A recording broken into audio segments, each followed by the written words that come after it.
Warm and humid welcome to you all. We have a very interesting personality with us. Sanjeev Sanyal, he's an economist and a historian. So he is a member of the Prime Minister's Economic Advisory Council, and that's his day job. He is also a popular historian.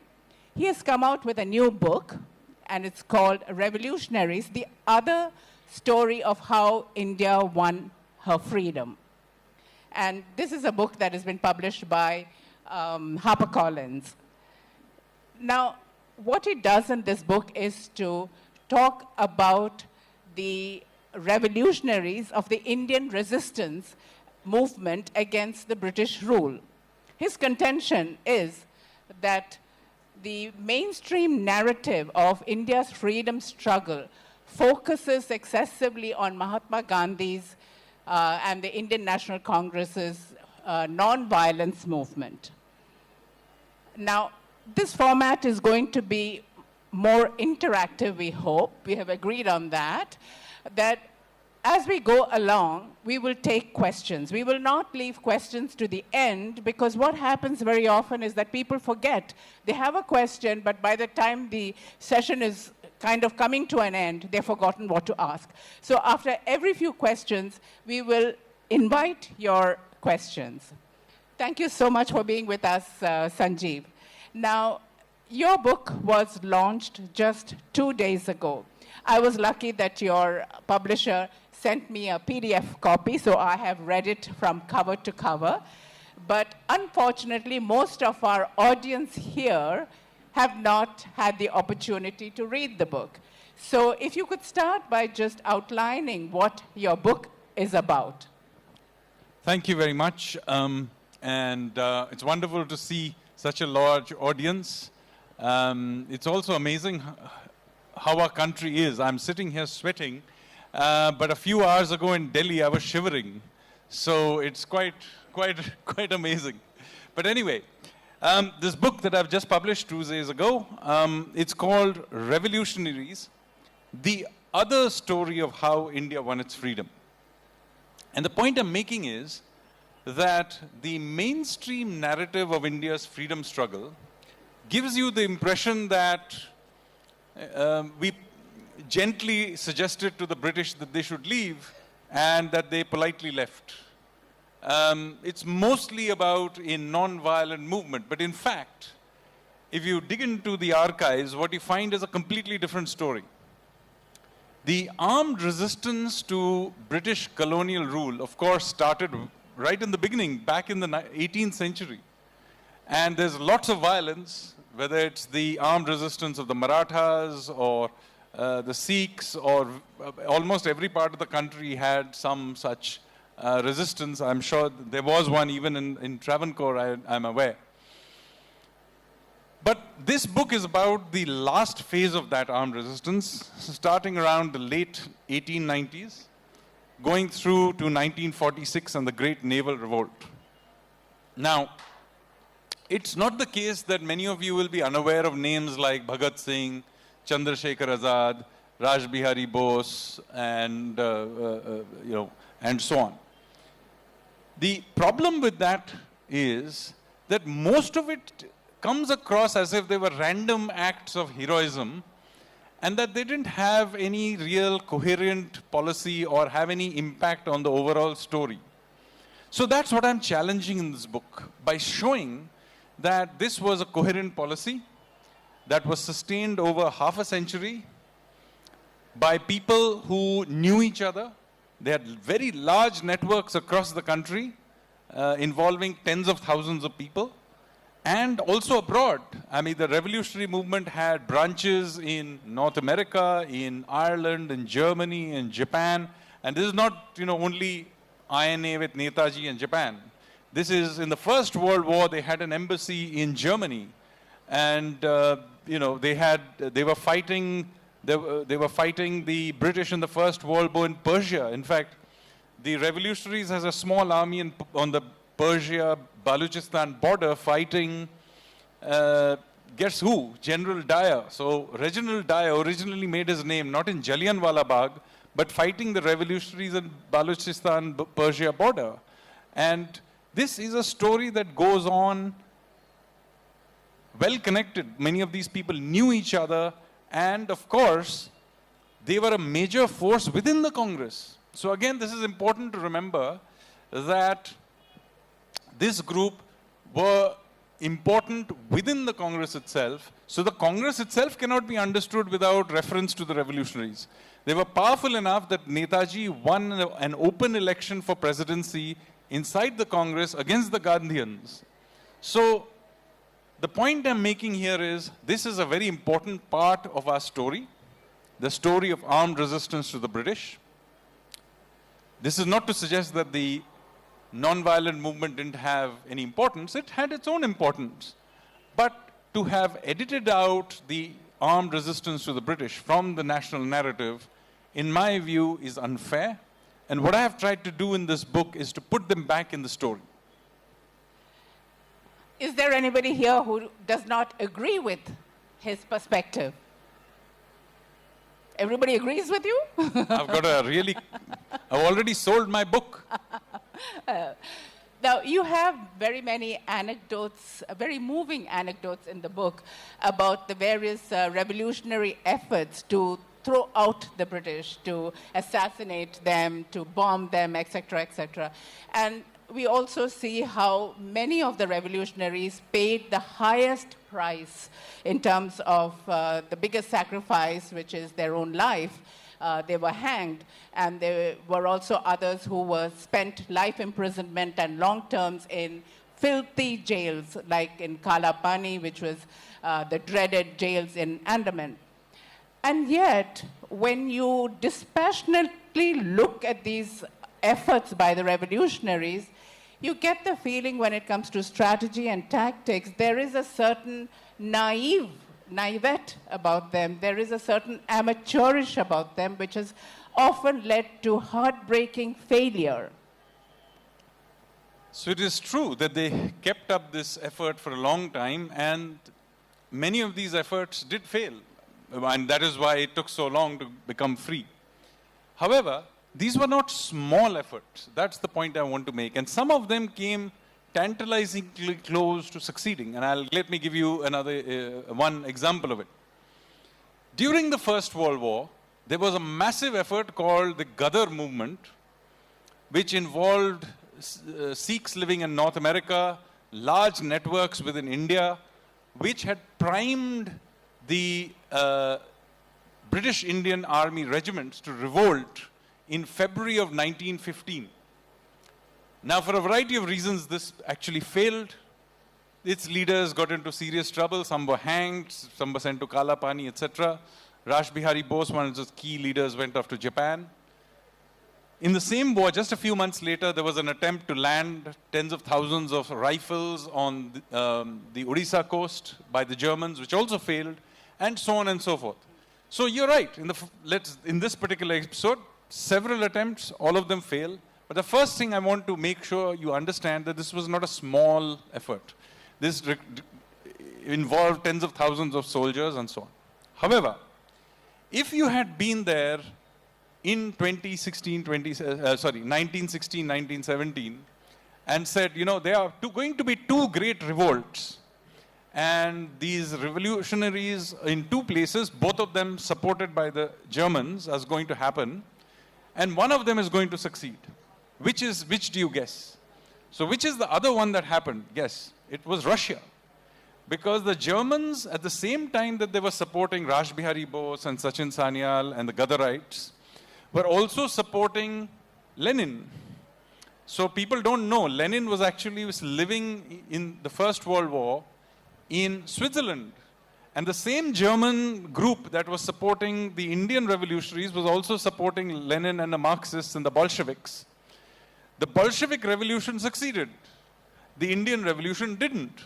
But if you had gone there in 1916, 1917 and tried to guess which one was going to succeed, it was anyone's guess. It's quite possible, in fact, you would have guessed the Indian one because for whatever it's worth, the Tsar was Russian, whereas the rulers of India were not.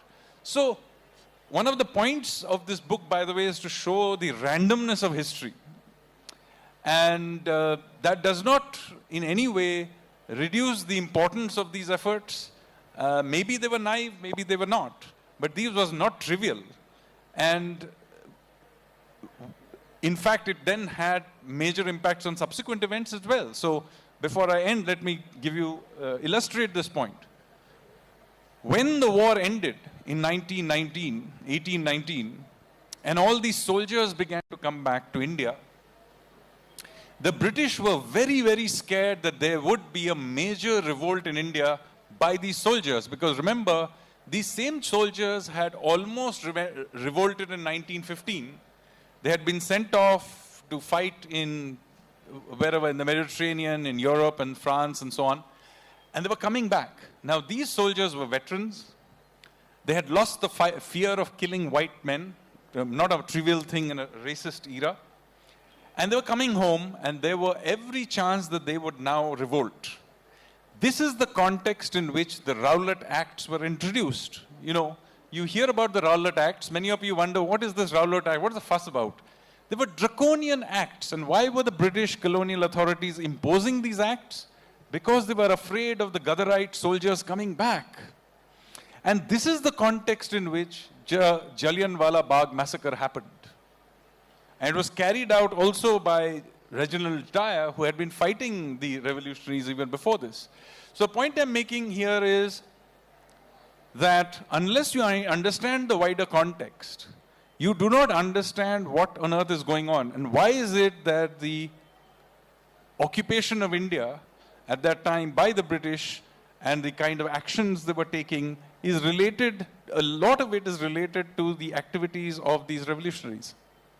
You know, the fact that the revolutionary struggle was not trivial is evident from the simple fact that how many of them were hanged. That is the ultimate punishment possible. And in your book, you highlight several of them, and they're extremely moving stories. Do we have any questions? Any questions? Okay, then we move on to the next part. You know, you said in revolutionaries around the world have always fought very formidable governments through the centuries. And so too here, because the British government is a very powerful government. But what is also very interesting is how they were always ahead of the revolutionaries in terms of communication and intelligence. You highlighted these points in your book. And what one has to think about as to the failure is, to what extent is the leaks that is there in the movement, the treachery that exists in the movement, is this our fatal flaw through the centuries? Absolutely. Give credit to British intelligence, they were continuously infiltrating these movements. By the way, the book is about revolutionaries, but it's also about collaborators. Just as much. There were extraordinary number of collaborators who were switching sides, and many of, so the book is full of adventure and amazing bravery, but it's also full of treachery. But many of the things that happened at that time still continue to have an impact. So let me give you an example.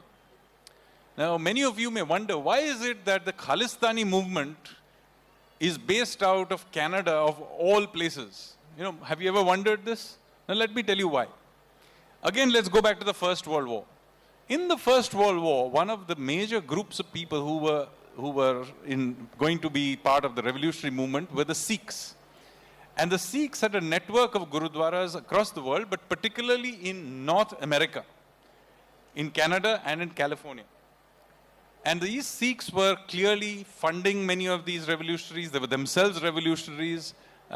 You may have heard of the Komagata Maru incident and so on. So the British decided that these Sikhs who were operating out of a network of gurudwaras need to be taught a lesson. So what they did is they got hold of an agent called Hopkinson. So we even know the name of the British agent who did this. And Hopkinson got a huge amount of resources and money to infiltrate these gurudwaras.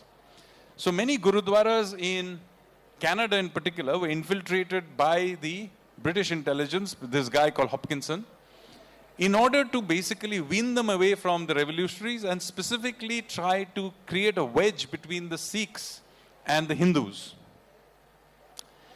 And this succeeded to some extent. But of course, the Ghadarites understood what was going on. And this led to a series of gunfights in these gurudwaras. One of these are forgotten today. And many of both sides, people got killed. Ultimately, it ended up in a major court case.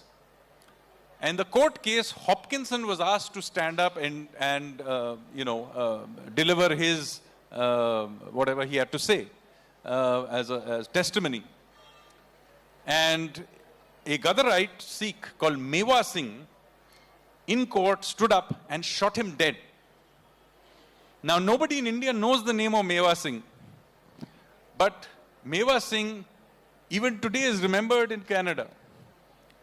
And the shock of this was such that many of these collaborator groups decided that Canada was so dangerous for them that they actually came back to India and Punjab, where the Ghadarites hunted them down. There was a chap called Bela Singh, who was a leader of this collaborator group. They hunted him down and shot him dead as well.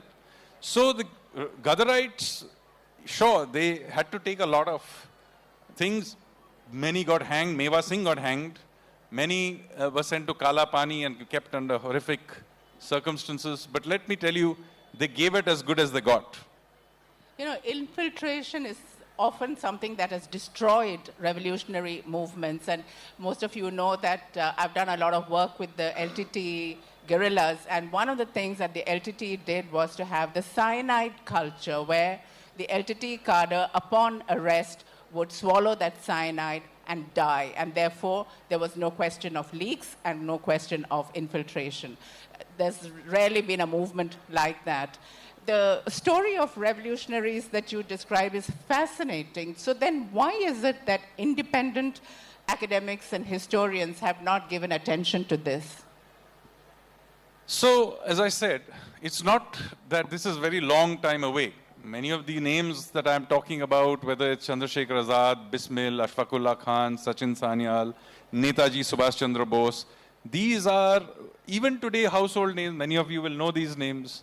But the impression you get from, as I said, from the mainstream history is that they were the side fringe. They did some heroic things when we can all clap and remember them on their birthdays, but they didn't have an impact on the story at all. And the reason you end up with this story is quite interesting story in its own right. You see, what happens in 1946 is that India, thanks to partly to the Naval Revolt, India gets its freedom in 1947. But in 1947, when India gets its freedom, none of the major leaders of the revolutionary movement are still alive. Netaji has died or gone missing, depending on your belief. Rash Bihari Bose, Sachin Sanyal, Bhagat Singh, Chandrasekhar, you name it. They were all dead and missing. So what happens is that the revolutionary movement, for all its size and its importance, does not have any leaders to take advantage of the moment of freedom. In fact, it comes as a huge shock that partition happens, and do remember that the revolutionary movement had a lot of base in Bengal and Punjab in particular. And of course, this shock of partition also means that all of these people who are fighting for independence suddenly become homeless. So in this confusion, what happens is that one branch of the Congress party grabs power. That's the Nehruvian branch. I wouldn't call them the Gandhians because Gandhi dies very early on in the stories in 1948. So in the 50s, what happens is that, perhaps human nature, the Nehruvians begin to exaggerate their own place in the story. Now that in itself would be perhaps forgivable. What they do next is not forgivable. What they do is they deliberately go out and edit out the revolutionaries from the story. And this editing out, interestingly, is also well documented. So for example, when they decided in the 1950s that while people were still alive, they would write the official history of India's freedom struggle. And so they placed R.C. Majumdar, who was is considered by, by some wide margin to be the best historian India has ever produced. He was put in charge of the committee to put the official history together. But when the first draft came, they realized that the history he was writing included many of the other branches, the revolutionaries, but also associated things like the tribal revolt, the other peasant movements like the Eka movement, etc. And the Nehruvian elite of that time did not like this. So they actually fired R.C. Majumdar from the chairmanship. He was removed, and the whole manuscript was edited to what you end up reading. Interestingly, since R.C. Majumdar was a historian, he documented the whole thing. This story you can actually read from his own writings. This was not just what they did. They went even more further, and sometimes they were very petty. One of the most important, what I should call almost shrine to the revolutionary movement is the cellular jail in Port Blair in the Andamans. Today you go there, you'll only see two branches of it. The others have been actually pulled down. And in fact, even the last two wings that have been survived and are now a monument, even those almost ended up getting pulled down. It was only at the last minute that a group of revolutionary veterans came and sort of stopped it from being pulled down. Similarly, in Delhi, there is Maulana Alad College, Medical College. That used to be a jail. There used to be a gallows there where many revolutionaries were hanged. In the 50s, the revolutionaries asked for this to be preserved. But despite in writing promising to look after at least the gallows part of it, this whole thing was cleared up. A building was built there so that there would be no sign of where these revolutionaries used to be hanged. And I can go on and on. You know, the INA soldiers, the rebels of the Naval Revolt of 1946 in Mumbai. None of them were taken back into the armed forces of independent India. Many of them died in abject poverty. They were not given even the status of freedom fighters for many decades. And it's only in 2021 or 22 that the INA veterans, for the very first time, were taken down Rajpath as part of the Republic Day celebrations. So this wiping out of history is deliberate, and I'm sorry, cannot be in any way forgiven. So what you're saying is history is not just written by the winners, but by the survivors. Okay, excellent. We have two questions. The gentleman who's standing, can he be given a mic? Can the gentleman who's standing at the back? And then there are two gentlemen here as well. Yeah.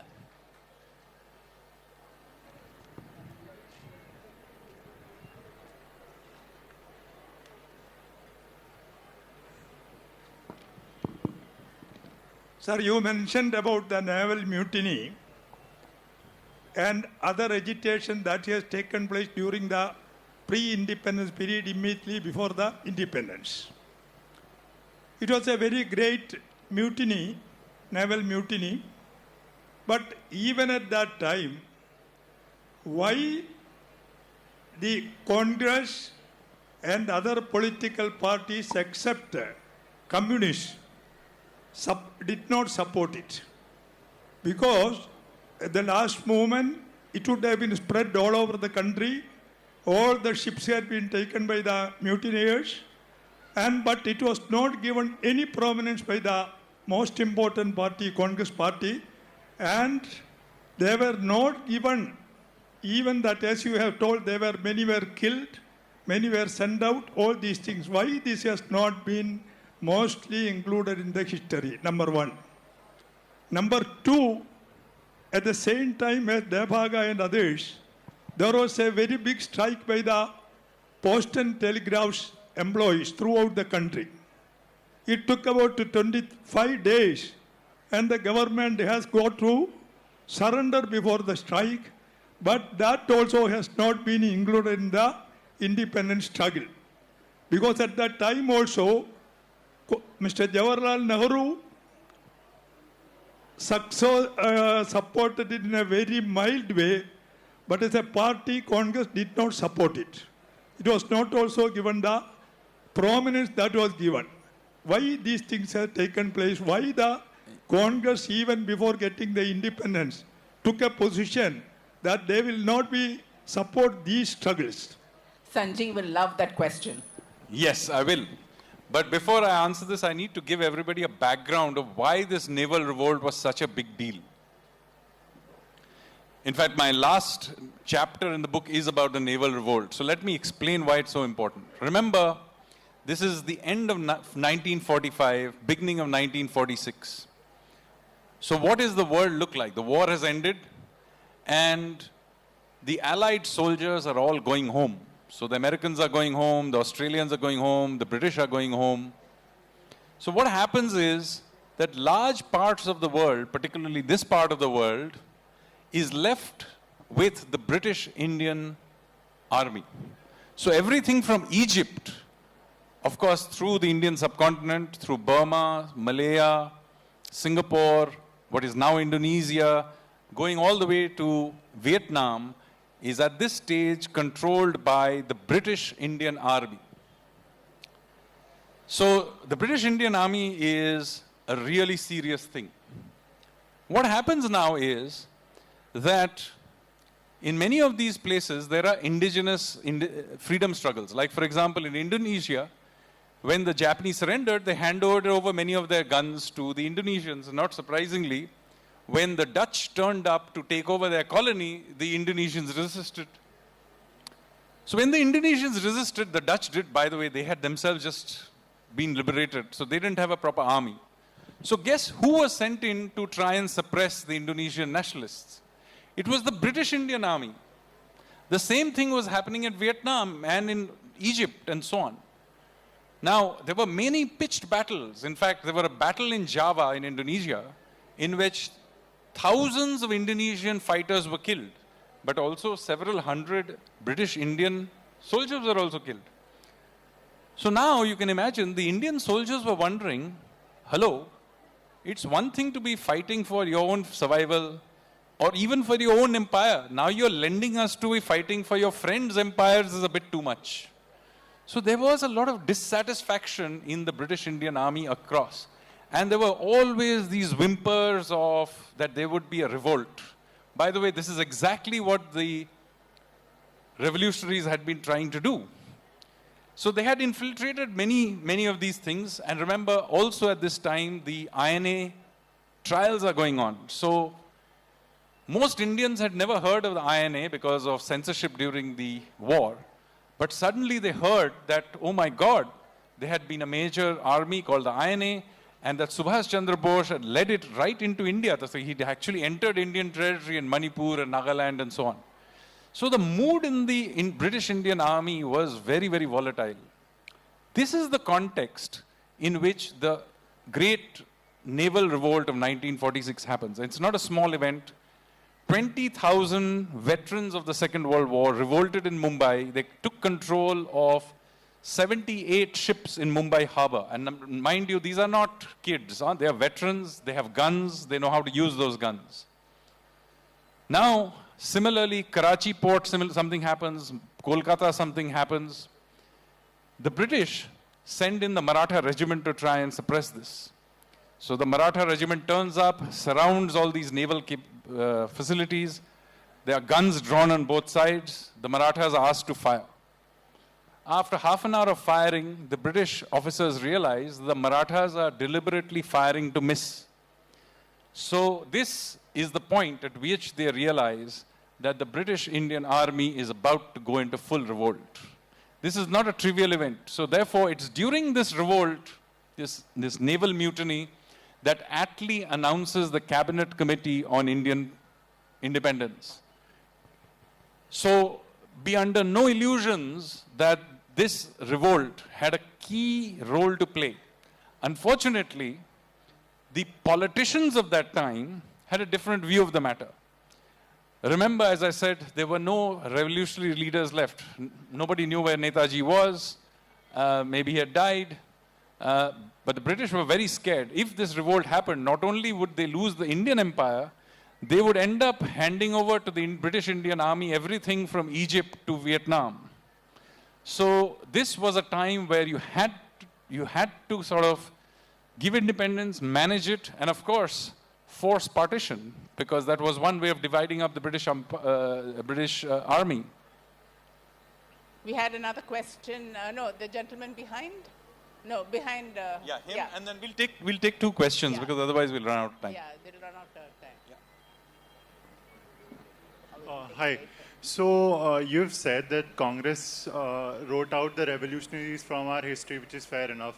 But do you see the impact which revolutionaries had, which you claim to be in the British narrative, whatever they have, in their archives, in their letters, as much as you have claimed? In India, I agree, maybe Congress has written it out and there's not much material left.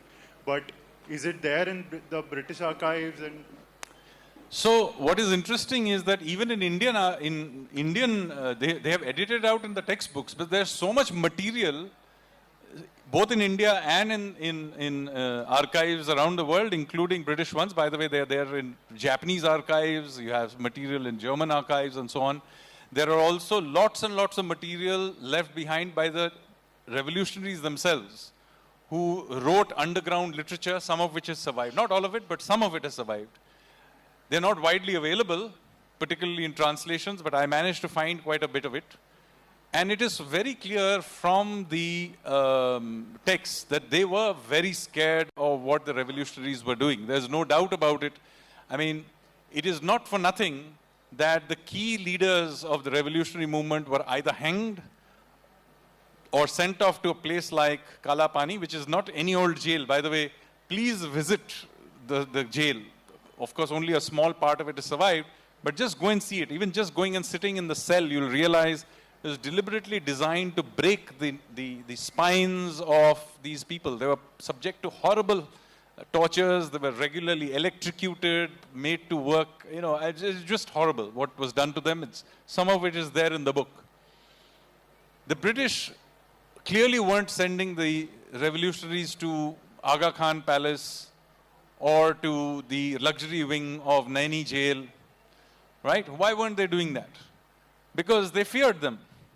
And at the slightest drop of a hat, they would carry out massacres. I mean, if you've been to IIT Kharagpur is built on the site of something called Hijli camp. It was a detention camp. And in Hijli camp, the many revolutionaries were kept. And some of them managed to escape one night. The British response was to simply send in troops in there and just randomly carry out a massacre. Many revolutionaries died in it. So the point I'm making you, the response the British had to revolutionaries was horrific. And of course, it is also tied up with other horrific activities. For example, the Bengal famine of 1943, which was entirely man-made, in which 3 million of my fellow Bengalis were killed. And let nobody tell you that it was some sort of a, natural calamity. Absolutely not. There's more than adequate evidence of how it was deliberately engineered as a way to deny Japanese food if they had entered Bengal. Time is flying, so I will take these questions a little later. And we'll take him, and then because he's been flagging Okay, it, because and then we'll go to the gentleman here. No, we can take it later. We can take the questions later. We can take one more, and I promise the ones who put up your hands, I will take your questions a little later so that we can just get the flow going. Yeah, if you can keep your question short. Mr. Sanjeev, actually, who is revolutionaries? According to followers of Velupalli Prabhakaran, he is revolutionaries. According to henchmen of Veerappan, he is revolutionaries. Rajguru Bhagat Singh is also revolutionary for us. For example, revolutionaries making their troops and giving unpeace, bomb blast. But the question is, who is actual revolutionaries? Who is the revolutionary? According to you. Yeah. Thank you. So the important thing is, and by the way, the revolutionaries thought about it a great deal as well, because they were, at that time, naturally the British propaganda would present them as being terrorists like any other. So the revolutionaries made their own case in multiple pamphlets and articles, etc., to the public. So, for example, they were very clear that they were functioning with a clear ideology and an aim. So this is not random acts of violence. They're not anarchists. In fact, they themselves say so. At the time, for example, there were tens of thousands of young British kids living in India, in schools studying here. You never see an equivalent, for example, of the Beslan school massacre in our revolutionaries were very controlled for the most part. Occasionally a bystander would get hurt, but by and large they were attacking the government machinery, particularly things relating to the security machinery. So, for example, the cover of my book has somebody called Charles Tegart, who was the Commissioner of Police in Kolkata, who survived several assassination attempts, including one by one of my great-grand-uncles. So, the revolutionaries were not random proponents of violence, and they say so clearly in their documents and writings. But they were, yes, they believed in armed resistance. And by the way, when you read histories of other countries, this question is never asked. For example, the French resistance against the Nazis is never called terrorist activities. They call the resistance. The Irish resistance against the British, the same chaps, is called the resistance. The American Revolutionary War against the British is called the Revolutionary War. But when it comes to brown people, sorry, these must be terrorists. So this is the point. What is the driving force of what they were doing? They were fighting for freedom. They were not fighting for some random ideology, extremist ideology. They were very clear. In fact, they write it down. In fact, the revolutionaries were the ones who clearly laid out the idea that India had to be a completely independent country. They talked about it wanting, they were the first to come up with the idea that it should be a democratic republic. The revolutionaries were the first to enunciate the idea of universal suffrage. All of this at a time when the Congress party was still asking for crumbs like dominion status. This was at a time when even in Britain, the women did not have the vote. Revolutionaries in India were openly talking about it, and their constitutions of their documents talk about this. So the point I'm making it is the idea of presenting them as random acts unconnected to anything is a deliberate way of showing them down. Whereas in fact, they were well organized with a clear charter of demands and very controlled in what they were targeting. Now, you mentioned that the Nehru family glorified their role in the freedom struggle and marginalized or sidelined the other movements. Now, BJP is accused of doing the same now. First of all, the BJP came in existence in 1980, so they did not play a role in any of these events anyway. What they have done, and I think this is correct, is brought back into the conversation other heroes. One example of that is putting the statue of Netaji on Rajpath, or what is now Kartavya Marg. I think that's absolutely correct thing to do. He played an incredibly important role in giving India freedom. Having him in the center of the city is the correct thing to do, and this year's Republic Day parade will essentially go past him taking the salute. Same thing has been done in many other places. I mean, this is not to suggest that I'm not making the case that the Congress did not play a role at all in our freedom. My book clearly states this as well. I appreciate the role the non-violent movement had, or for that matter, the Congress. By the way, the revolutionaries also were a part of the Congress in many places. And as I mentioned earlier, they were large enough in the conversation that they could defeat the Gandhians in an open election on some occasions. So I'm not undermining I'm not saying that the other side does not matter. All I'm saying is there are all these other stories, and those stories need to be told. And by the way, I've here, for the purposes of this conversation, I've stuck to these few names. But there were people who are completely forgotten. I'll give you some examples which are completely forgotten. There was a movement, peasant movement called the Eka movement, led by somebody called Madari Pasi. I'll be very surprised. Is there anyone here who's heard of Madari Pasi? Literally 1, 2 people here. This is ridiculous. He was a major player in peasant politics in India with very close relationships with the revolutionaries. Similarly, thanks to RRR, you probably now know the name Alluri Sitarama Raju. But I would be very surprised if most of you had even heard his name before that. Whereas Alluri Sitarama Raju was very much a part of the revolutionary movement. And the tribals were very closely linked. Another group of people. How many people think of the role the people of Nagaland and Manipur had in our freedom struggle? You probably never hear of this.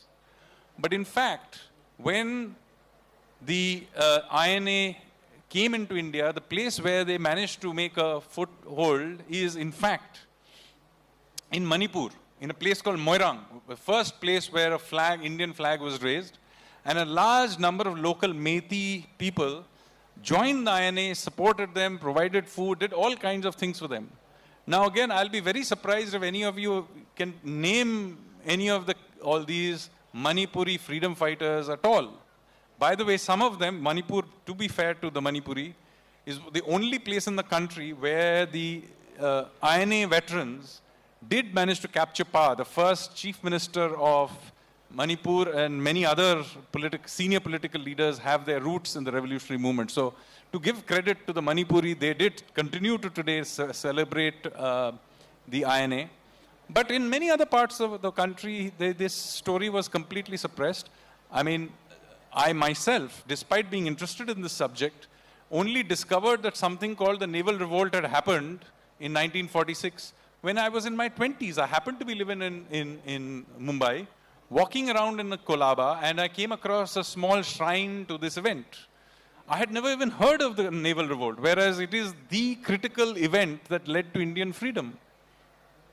You make an interesting reference in your book about communism and how communism was indoctrinated by the British in Indian jails. Can you just tell us about this? I don't think very many people realize So Marxism, to be more specific, has many strains in India. There are many sources. Now, till about 1917, 1920, thereabouts, almost nobody in India knew anything about Marxism. So it's only with the Russian Revolution in 1917 that people finally hear that there is something called communism, Marxism, etc. But even then, it's not very widely known. So the first time that you begin to have some groups of Indians beginning to learn about Marxism doesn't actually happen in India. It happens in Tashkent. So this is an interesting story in itself. So what happens is that a large number of Bengali nationalists who were fighting along with the Germans now find themselves where nowhere to go. So they end up in Russia asking for political asylum.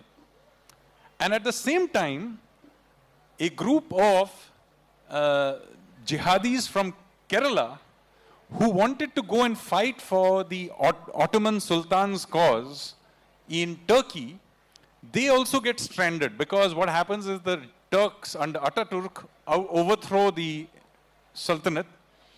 And so these Malayali groups also find themselves stranded. So there are two groups of stranded people and they are given political asylum in Russia. So they end up in Tashkent in a school run by a chap called M.N. Roy.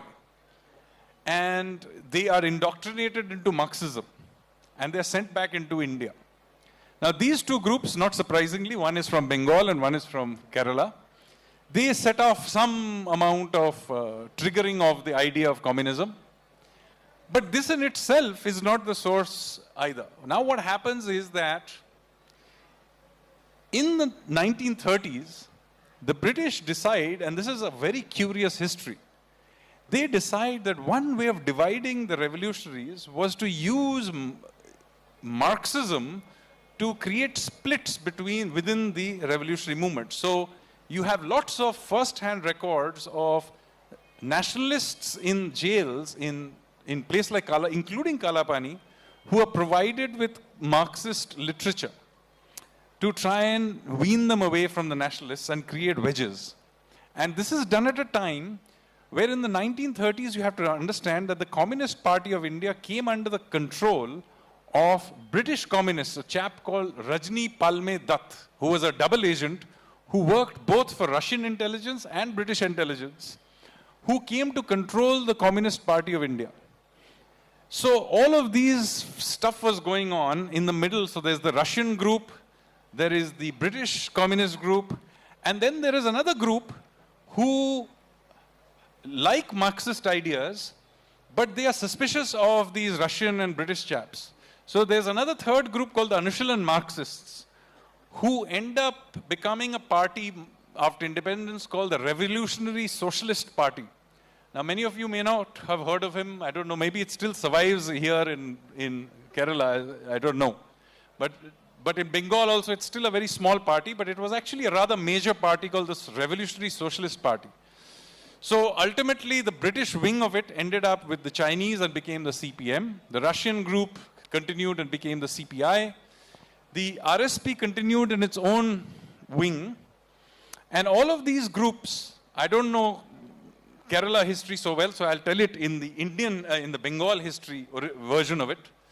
So all of these guys come together in late 1970s and come to power in Bengal. Now, remember the RSP. The RSP were the Marxists who did not like either the Russians or the British or the Chinese. Now, this group happened to have its main base in East Bengal.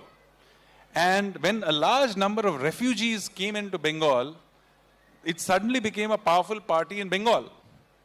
Now, Jyoti Basu thought that this was a bad thing, and so he actually carried out a major massacre of RSP supporters in a place called Murijhapi in 1979, not far from Kolkata. Again, possibly the worst state-sponsored massacre in independent India, where between 4,000 and 10,000 Hindu refugees, mostly RSP supporters, in Murijhapi were massacred. So this is the very messy history of communism in India. Okay, we'll take a question 1 minute from the gentleman behind. Yes. Where's?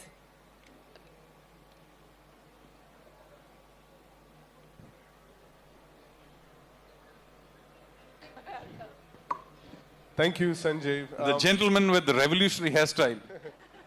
Sanjeev, how do we describe a revolution? Your mic has to be closer. How do we describe a revolutionary in today's context? Because the issues, the revolutionaries you are talking about, probably also have similar sentiments, and yet today they are incarcerated with the similar. Although the regimen has changed, the post-colonial context has changed, and usually the fascination with violence and independence is Savarna Hindu or dominant caste Musalman narrative that locks out many other revolutionaries. It has to be Dutt, Bose, or any other dominant caste. And how do we then reinvent? Because we still have UAPA going on. Some people still believe in revolution. I would like to see how would you respond to the whole concept of contemporary, because today revolutionary means, again, the way you are talking about the people. So first of all, let me say that revolutionaries had a large number of people from different groups. That's why I mentioned to you the tribal groups, for example. They had links to the Northeast through the Meiteis, for example. I mentioned to you Madari Pasi. It was from what today we would call the Dalit community.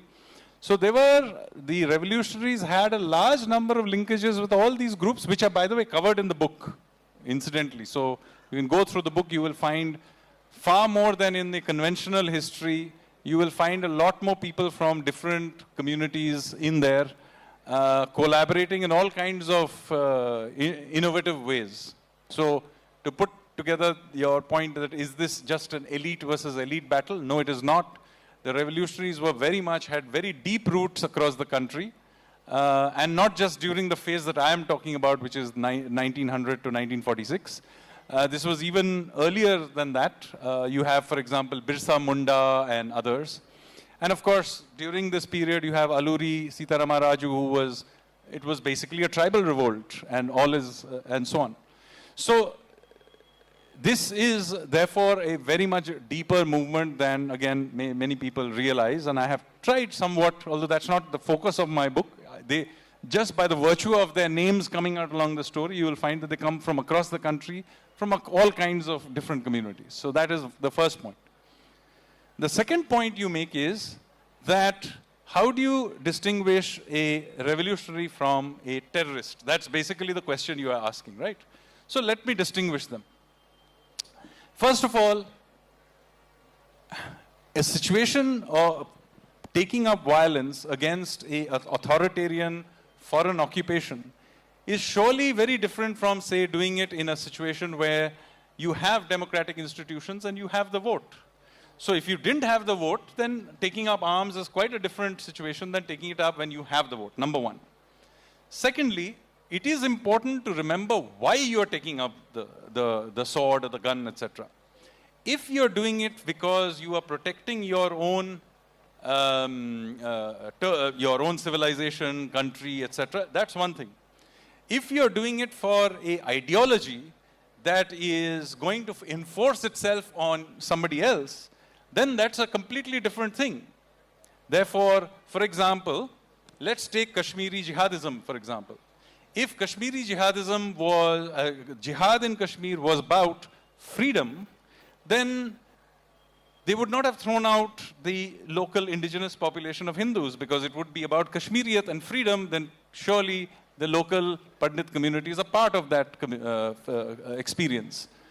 Secondly, let's say they do succeed there. It would then be limited to Kashmir. That doesn't happen. The same groups of people operate in this state. They operated in Mumbai when they carried out the attack in 26/11. So there is no end to it. Whereas in India, the revolutionaries didn't say, okay, now we have got freedom in India, now let's go to Britain and try and attack it. They didn't say that. So it was very much a defensive act. And the revolutionaries were therefore, while they were offensive in their actions, their objectives are very much defensive. Totally different. And that is why, for example, I think it's completely fair that the French resistance is called the French resistance. It's not called the French terrorists. Or the Revolutionary War in America is called the Revolutionary War in America. It is not called the, Washington's terrorist activities. So this is the important point, is that what are the objectives, what are the modes that they use, what are the circumstances in which they carry those out. I think given all those parameters, the revolutionaries were certainly revolutionaries and they were not terrorists. This clock is ticking like a revolutionary time bomb.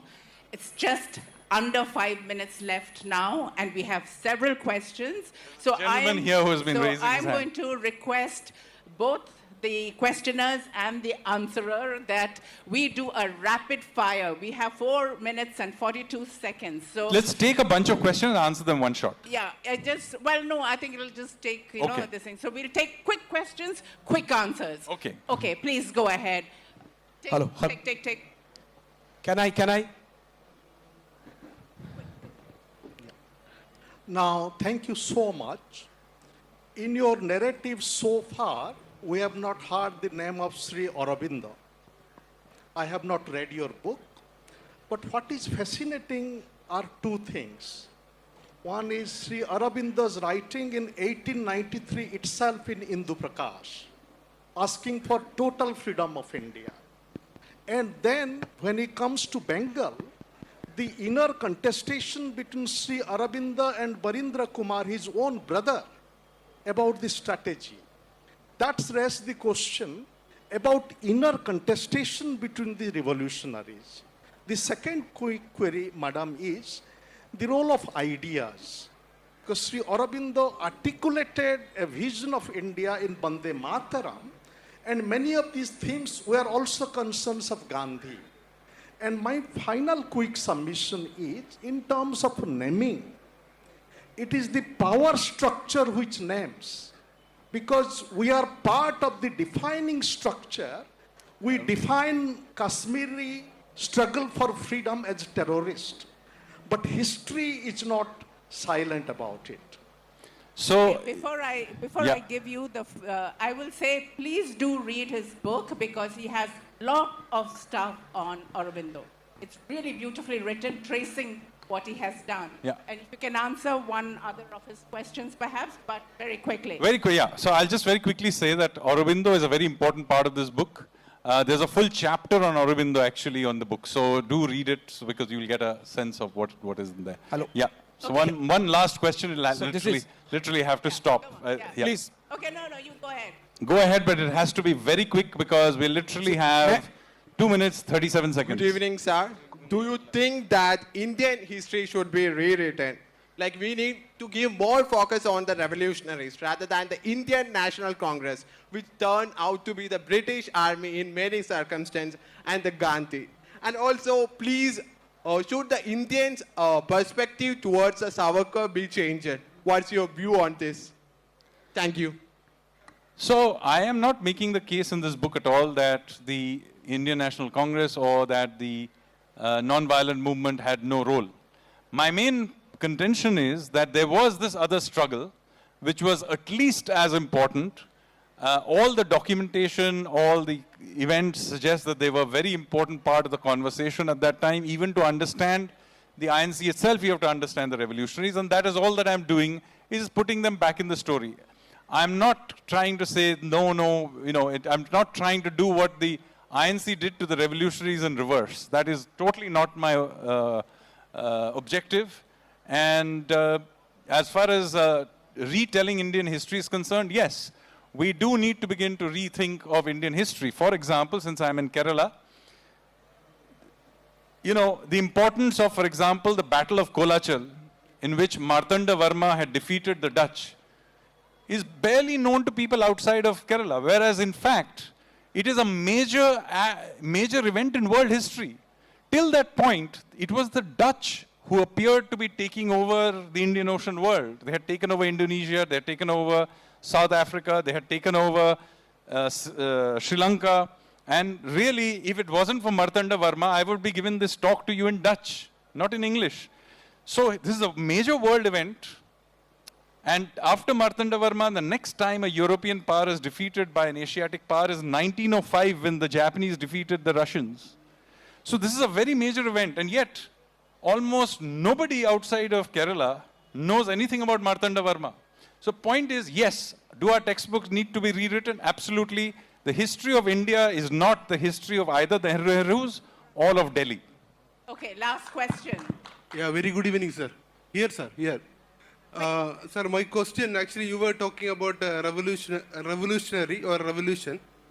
But just, that after listening you, I am confused. Because, that we have people like Prakya Thakur and people who are lynching in the name of cow. And, that people behind the bar, because, UAPA, because they speak against the present dispensation. And just I would like to know from you how they differ. I'm talking about people like Prakya Thakur or people killed Gauli language, and those people, how they are. So we live in a democracy and a republic where there are states of law that can be followed in order to, if something is wrong has happened, there are processes of law to be followed. This is completely different from a foreign occupation of your country, where you have no say in how it will function. If you feel strongly about it, you can stand up, for example, in a literary festival and make your view. I am making my view, you can also make your view. This is a completely different circumstances than, say, being under British colonial rule where you would be shot dead for making this statement. Thank you so much, Sanjeev. That was a wonderful session. We've just run out of time completely. I urge you to buy his book and read it. It's a nice, easy read. You cannot believe that this is an economist who has written the Economic Survey of India. It's not like that. It's very interesting to read. So go ahead and read with it. And thank you all for being here, for being such a wonderful audience. Thank you once again.